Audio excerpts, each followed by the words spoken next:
kalau melihat dari 3 kali dia melakukan, berarti dia menikmati proses sadistik ini. Lebih lengkap soal pembunuhan dan mutilasi di Sumatera Barat ini kita perbincangkan dengan Mbak Hanifah Hasna, kriminolog perempuan dan anak yang sudah bergabung bersama kami di Kompas Petang. Selamat sore, Mbak Hanifah.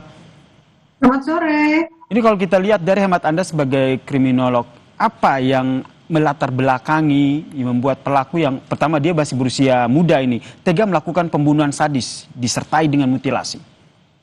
Ya, kalau kita lihat dari kasusnya, sepertinya ini memang ada relasi ya, masalah personal gitu, yang mengakibatkan pelaku itu tidak punya kendali untuk melakukan kejahatan ini. Walaupun ini sudah 3 kali, berarti ini kan kendalinya itu ada di dia untuk memberikan meluapkan kemarahannya dengan cara yang tidak wajar.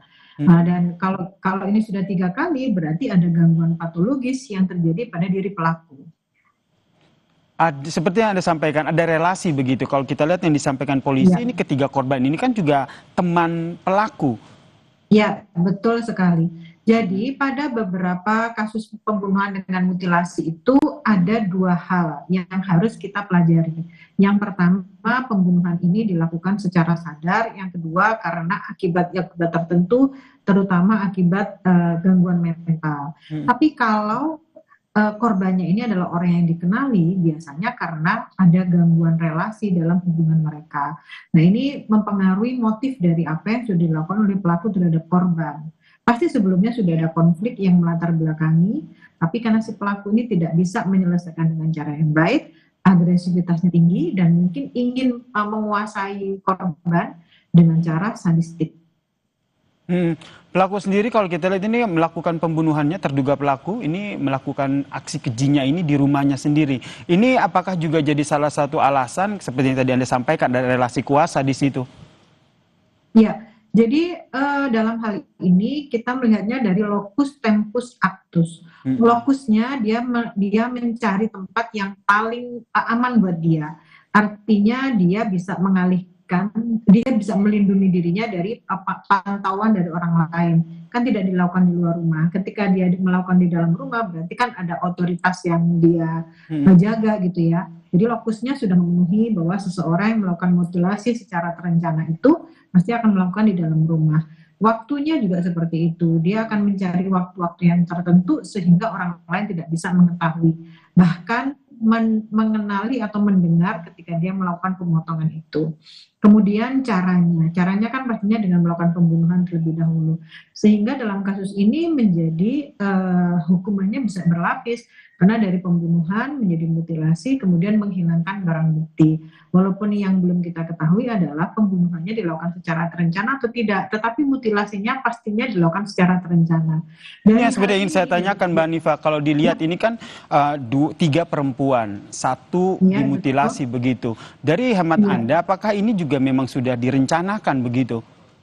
Kalau melihat dari 3 kali dia melakukan, berarti dia menikmati proses sadistik ini.